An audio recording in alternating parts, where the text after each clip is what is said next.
Hello, hello, good morning. It's Monica from Life is Art, and this is the Sunday 10 a.m. live at Some of Our Favorite Things online crop. I am excited to let you all know that there are some fun things going on with Stampin' Up! Right now, and one of those things is that a few months ago, Stampin' Up! Started the Stampin' Rewards program where you earn 10% of your purchases. Then last month, we started the Product of the Month, where if you purchase the qualifying amount, which in Canada is $100, you get to have the opportunity to purchase the Product of the Month for $5 in Canada. And then we just heard this last few days that we are having bonus days starting in January, on January the 6th, where if you purchase the qualifying amount, which is in Canada is $60, you get a $6 coupon code. So there's a lot of math going on there. But if you follow me on this one, I also offer a crop perk of if you spend $75, you get $10 shipping discount. So with that, you get $10 shipping discount. You get 10% of your order. If you order $100, you get the shipping discount, 10% of your order, and you get the opportunity to get the Product of the Month for $5. And if you order in $60 increments, you get $6 coupon code for every $60. So, oh my goodness, it's like stacked up on stacked goodness right now. And it all starts January the 6th. And our crop is going on right now when I offer those perks, or the crop perk of the shipping discount. But because we had January the 1st as our holiday because of New Year's, I extended our crop. Normally our crop would end today and I would tally everything up tomorrow. So tomorrow, Monday, would be the deadline. But I decided to give everybody an extra day to finish up projects and things because of the holidays. And so I'm not doing that until Tuesday, which is the 6th, which is when a bonus day starts and the new Product of the Month is happening. How cool is that? So if you have been thinking that you might want to place an order on my website, I would say wait until Tuesday morning, because all of those fun extra little bits kick in then, and you want to get all the good things that you can get. So that's my website. We're going to start with a piece of petal pink cardstock, and this cardstock is two-tone. So we've got a dark side, which is the true color, and we've got a light side, which is a little lighter. And I'm actually going to use the light side. So I'm going to put a little bit of adhesive here on the true color side of my petal pink 12 by 12 cardstock.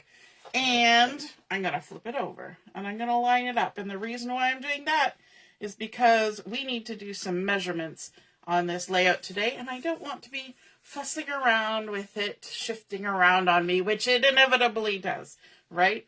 So we stick it down good, and that will keep it from doing that. Good morning, Ellie. I see Diane is here too. If you're joining me live, just say hello or howdy so I know you're here, and that way we can know that you popped by. And if you're watching on replay, then drop a comment because I'd love to hear from you. So we've got our petal pink cardstock, and I want to do a little something to this. It's a nice soft color. I'm not really a pink person, but petal pink has more of a peachy flavor to it. And it usually looks really good with like Calypso Coral and Cajun Craze. So it has sort of that orangish peachy tinge to it. But I'm going to mix in some Secret Sea because that's one of my two favorite blue colors. Not that any blue is not a favorite of mine. And then I'm going to be using this wonderful background stampy kind of set called Elements of Text. I'm not even 100% sure if this is still available, but I know a bunch of you have it. But any kind of one that has like a little scripty goodness to it, that's what you want for something like this, or something that's like splattery and designy. And I'm also going to bring in a piece of scrap paper because Secrecy is a strong color and this is a very light color. And so I want to do some second and third generation stamping. So I'm going to ink up my stamp. I'm going to stamp it off on here, and then I'm going to do some stamping along the edge of my page. So ink, stamp off, and then add a little bit to my page, and then ink, stamp off, and well, I'll do just kind of like that. We're just kind of working our way. And I'm going to come up here and do a little bit of inky stamping. And I'm not even going to re-ink. I'm just going to add some stampy goodness. Because Secrecy is a strong color, so it lasts. It surely does. And then I'm going to stamp off here. And I'm going to add a little bit of extra stamping along here as well. There we go. So we've just added a little something to our page. And then I'm going to come in again with one of the splattery ones, which I didn't even get loaded up on a stamp block yet. Let me grab one. I'm going to stick that on a block. And I'm going to do the same thing. I don't want it full strength. I like the tone of Secrecy, but I don't want full strength for this, so I'll just stamp it off and then do a little bit of that like so. And let's add some down here as well. Some stampy goodness. We're just working our way. And there's actually two different splattery stamps in this collection, so you could mix the two together. But I'm going to keep it simple like that. And you'll notice I kind of did that in 3 sections. You know what? I want to do one other thing. Let me just, I'm going to do a little bit over here like that. Okay, just a little something. Will I even see that? You know what? I didn't go far enough over. One more. Hold on. There we go. Add a nice little splattery something. And we've kind of broken up our big expanse of cardstock already without doing a whole lot, just a little bit of stamping. And it's very controlled. I know there's some of you who get a little anxious when it comes to doing mixed media or splattering or things like that. But when you can stamp it and it's a little bit more controlled, then that makes it feel a little more okay, right? When it's not quite so intimidating. All right, now I want to bring in a big piece of the Secrecy because, you know, we needed to bring that color in. And this piece has been cut to 10 inches by 8 3/4. And I just tongue-tied. Good morning, Brenda. So this Secrecy and this Petal Pink were actually in a set of cardstock together. It's called the Currently Loving cardstock because it matches with the Currently Loving Scrapbooking Workshop Kit, which I showed you a layout from on Thursday or Friday, one of the two. And so you can buy a variety pack that coordinates with this lovely Blossoms Designer Series paper that I'm using today. And that is great because if you're like me, I don't keep a lot of cardstock in my craft room. I don't buy oodles of cardstock. I buy cardstock as I need it. And so being able to purchase a set of cardstock that has a variety of colors is really beneficial to the way I keep track of my papers and things. And I know that it's going to coordinate, plus of course it has Secret C in it, which is one of my favorites. Now this is 10 inches wide, so I'm going to come in an inch on either side, and I want it to be actually pretty lined up here, because I'm going to use my ruler for it.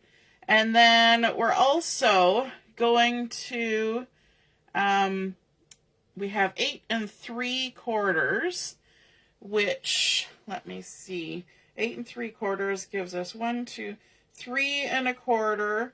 So that's, we need to come in to, or up to 1 1/2, 1 5/8. 1 5/8. It's kind of an eyeballed one. We're going to get our vertical pretty straight, but our top to bottom is kind of eyeballed. There we go. I'm going to keep my ruler on hand because I'm going to need that again. Math, first thing on a Sunday morning, whew, that's a lot. Now, in the Lovely Blossoms collection, there is a fun page of cut-aparts. And on that fun page of cut-aparts, there are some really lovely pieces. There's some 3x4 pieces, and I'm just bringing a few of those in. And so some have sort of icon images, some have patterns. We're pulling in that petal pink in that one and the old olive. And I've even got 2 of these, but this one I'm going to flip over because the back side of all of the page is this lovely stripe, so we can use that as well.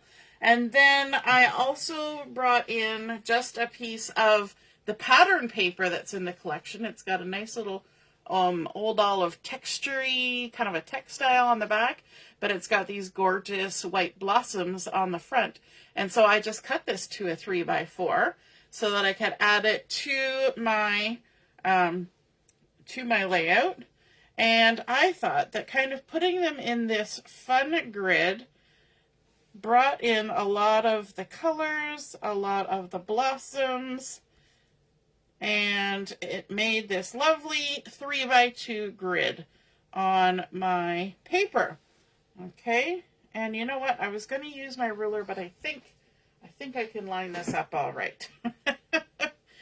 So I've got all of those there, and I'm going to stick them down.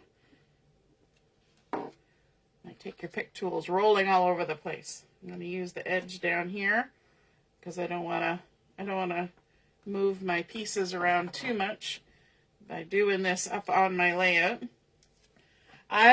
You guys know I like a grid layout. I find them interesting, and I find that you can create a lot of different looks with a grid layout. And when you've already got things like these 3x4s, it really helps to bring them together quickly because I just took the piece of paper and cut it apart. Now, some of the cut apart pieces are 2x2, some are 3x4, and some are 4x6. There's 3 4x6s as well. So lots of variety on that cut apart page, which is why this particular paper pack, which isn't available until January the 6th. Everything seems to be happening on January the 6th, just like I was saying earlier. So this is called Lovely Blossoms Designer Series Paper. And it comes, you can order it by itself, or you can get it with a sticker sheet. And of course, I have the sticker sheet, because on a sticker sheet, you get all sorts of lovely little extra things, words, embellishment-y type things that make card making and scrapbooking come together nice and quick and easy. And so we're going to use, weirdly enough, I think only 1 sticker today from that sticker sheet, but we are going to use it. And we're also going to mix in, you remember those titles that we were using? The Unforgettable Times mix and match. We're going to use one of the words from there as well. So lots of mixing and matching on this layout. and I think it's already looking pretty cool with that background stamping and all these lovely patterns. What do you guys think? How's it looking? Good morning, Deborah. Happy Sunday.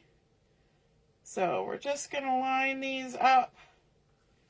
I'm leaving about 1/4 of an inch in between to get a nice little hit of that secret C. I love how bold it is. I love that it's used in the leaves on this collection, along with some old olive, but just pulling in that secret C. And interestingly enough, all of the flowers in this collection are white. They have white blossoms on them.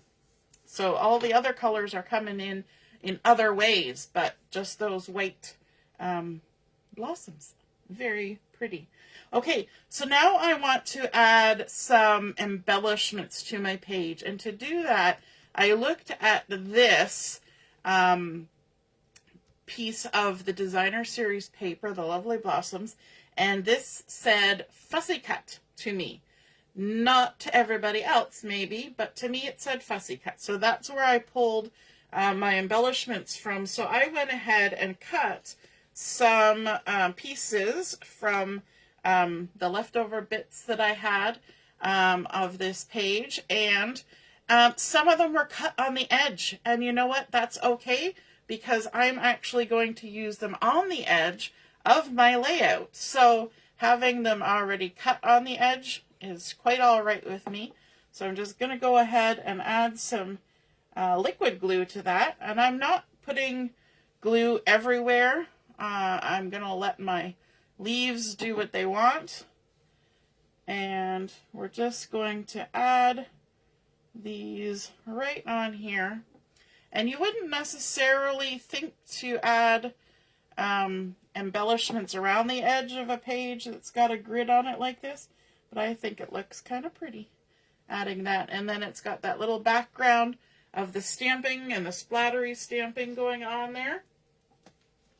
So let's bring in a few more. Some of them are large, so this one was a bit on the edge and a bit not. So we're actually going to kind of lower this down a bit.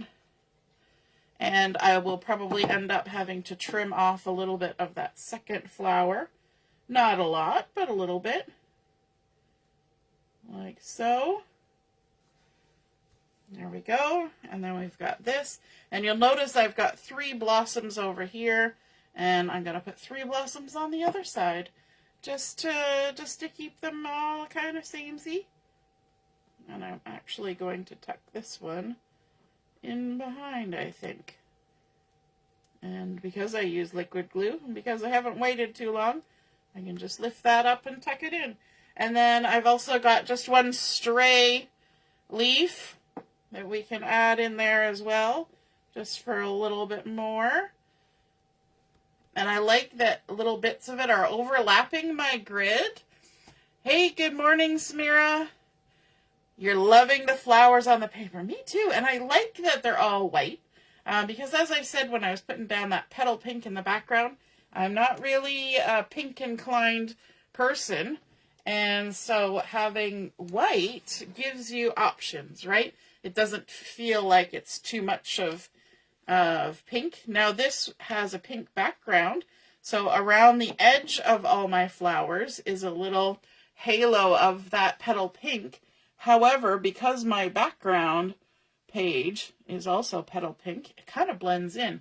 So if you have any troubles with fussy cutting or whatever, it just kind of blends in. So if you make it too big or whatever, it totally works. And I actually went closer to the corner than I wanted. Let's see if I can successfully fix that. I didn't want to go quite right in the corner. You know what? It's going to be what it is. Sometimes the best laid plans, especially with the liquid glue, you can't change it as easily as you might want to. And, you know, that's okay. We'll make it work. This one's going to get a little trim. And I went and set it down here. Glue side down. Got glue on there, but that's okay. It's going to get covered up. It's all good. All right, next one. Gonna add that one in like that. And this little guy. In my sort of brain plan, I had planned this to be a little bit shifted over. So we'll just spread it out a bit. And then our last little guy going on here like that. Lovely. Okay, now I'm going to let that dry before I do my trimming, but let's bring in a few more embellishments. So one of the cut apart cards that was a 4x6 had this lovely floral on it, which matches everything. So I thought if I cut that out and stuck it on here, that would be kind of pretty, and add a little bit of pizzazz to that stripy one, which is the back side of the cut apart cards. And so we'll give it a little bit of something something. Now I did kind of work through placement of these cards in my brain, and my brain said things like, if I put one of these, then the other one should be on the opposite side, because they're kind of, you know, white outline, framed in the center, even though they're different colors and different shapes of frames, and then a floral. And then let's put something geometric in the middle. Then down here, because I brought in two busy florals, I thought this little stripe, which pulls the blue from up here down to here, would be nice. And then let's add a little floral. So we've created sort of a V pattern with that floral, and the two kind of texture patterns are in the center. So there were thought processes that went along with where I stuck these particular patterns and why. And I'm also going to be bringing in from the Unforgettable Times Mix and Match with all these beautiful titles. Now, these titles are a little bit too colorful, but we've got these lovely gold foil ones as well. And so I decided to pull the word grateful as my title for this page. And I think I'm going to pop it up. So let me just grab some dimensionals and quickly add those on there. Grateful is a wonderful title for a layout as we start the new year. We have to be grateful for many things, don't we? Even just day-to-day things. And let's see if I can get the backings off. I got a cramp in my thumb, which makes it a little bit tricky, but that's okay. We got it. Okay. And then we're going to add our title, if I can keep the backings off, up here. And I can even tuck it under that little leafy a little bit. And just have it kind of resting on the top of our secret C. I think that helps to make the gold pop. Hey, Michelle, you're really late. That's okay. And I'm just restarting my video because my video stalled on my screen. Hopefully, of mice and men, yes. Hopefully the video's still going on your end. Let me know in the comments if it's still going, because mine barfed it. Okay, and then I want to add my photos. Yes, there are photos going on here. And interestingly enough, I have kind of made a plan for this coming year that I need to take more pictures of myself, because I was looking through my photos, and I do take a lot of selfie style photos of me with my family, which usually means that my head is like stuck in the corner and like really close to the camera. And maybe I need to get one of those selfie sticks. But they're never really that flattering. I'm not that photogenic to begin with, but the photos never seem to be that flattering. So I've decided I need to take more photos of myself. I know there's some people that take like a photo every day.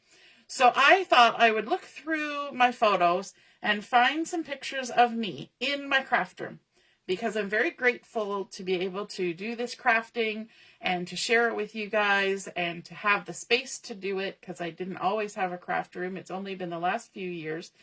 And it's nice to be able to start a project and be able to finish it without having to pack it up and put it away. And so I went through and I found some photos of myself. Now, these photos were taken at least 1, if not 2 years apart. There's 3 of them. And they're all taken in my craft room. And my craft room has a dark blue curtain, which kind of worked with this secret C in the background. In this one, you can see I've got a lovely mug that my friend Tracy made me. And there's a crop I go to in Brampton, and my friend Tracy helps well, she's the main organizer, in my opinion. I don't know if that's correct or not, but I always say it's Tracy's crop. But there's a group of dedicated ladies that help put it together. And she does all sorts of these kinds of custom things. And so in one crop, she made everybody a custom mug with their name on it. How cool is that? So that's me with my Monica mug. And these other 2 photos were taken longer ago. This is more recent, because I even have a different kind of glasses on. So this was with my new bifocals. These are with older ones. So they're taken at different times, but they were about the only 3 sort of nicer pictures of myself that I haven't already scrapbooked, that I found over the course of like 5 years. So I'm making a point to take more photos of myself that actually look nice. All right. So I want to kind of mat my photos with more than just the pattern paper. So I thought that bringing in a little bit of vellum, so my photos are 2x3, my vellum is 2.5, sorry, yes, 2x3. These are 2.5 by 3.5. And what that kind of does, especially on these ones with the florals, is it kind of tones down the floral. You can still see it, but it definitely gives the photo a little bit more buffer, because there is a lot of busy happening. Sometimes you need just a subtle little something on there. So I'm going to go ahead and I'm going to attach my photos to my vellum first. So I'm going to put adhesive on my photo, and then I'm going to center it on my vellum. And you know what? I'm going to bring my vellum closer to me. Center it on my vellum. And then I'm going to attach my vellum to my paper. And the reason I'm doing that is because I can now see where my photo is and put my adhesive behind the photo. Because if you've ever worked with vellum, you know that adhesive shows so badly through vellum. But if you can tuck it in behind something, then that works out really well. Now, I had a great debate with myself when I was coming up with this layout as to whether I should do one more step with that vellum, and that was to emboss it. Not heat embossing, but with an embossing folder, because when you use an embossing folder on vellum, or if you score vellum, you get a fun sort of more whitish look to it. It makes it a little bit more opaque. And I thought, I could do that. But then I thought, then it gets bunchy. And there's already a lot going on. So I think I'm going to just leave it as that little resting place between the pattern and the photo. So, but I debated it for probably an hour. And even this morning, I thought, should I, shouldn't I? And I almost just went ahead and did one just to see, but I thought, nope, I'm going to stick with my plan. Not that it would be any harm in taking a little 2.5 by 3.5 piece of vellum and giving it a try, but I think I'm happy with it being the way it is. There's a lot of things happening on this page already between the stamping and the fussy cut pieces and the patterns and, you know, and the photos. Sometimes you need to know when enough is enough, right? So we've got all those little bits and pieces on there, and then remember I said about the sticker sheet. So here's the sticker sheet. A couple pieces are missing because, again, we did that layout number 2 from the scrapbooking workshop kit earlier. But I saw this one that says cherish every day, and we're talking about being grateful. So I thought cherish every day would be a nice little one to stick on here just along my stem of this little bunch of flowers. It's just a little word. It's actually very subtle to read, but I thought that would be really cute on there. And that is my completed layout. I'm not even adding any bling to this. Can you imagine? No bling. And I think that's partly because we've got this nice little backgroundy bit going on that kind of fills in space. But we've also got that gold foiling in the title that adds a little bit of shine. And I'm just going to trim off the little bits along the edge. You always want to do this kind of trimming from the back side of your layout or your card front or whatever, so that you can see where you're trimming to. If you trim from the front, you may find that you trim a little too much, and you actually trim off some of your base, and you don't want to do that. So we've got that lovely background stamping and splattering. We've added on our fussy cut edges, and we've layered up all those fun cut aparts plus a little extra, added some vellum, added the photos, a nice little title from the Unforgettable times, and I think that makes that lovely blossoms page come together so well. And you know, you sometimes just have to scrapbook the everyday, and I hope you enjoyed seeing that come together. I see Michelle saying, no bling, are you feeling okay? I know, it seems odd, but I'm very happy with how this looks, how it turned out. If you feel inspired to create a grid layout like this, then feel free to snap a photo of it and pop it in the comments where I post the picture of my layout. And that way we can all see and be inspired by your artwork as well. Have a wonderful rest of your morning. We will be on at 11:30 for Chat and Craft. We'll see you then. Toodaloo. Bye.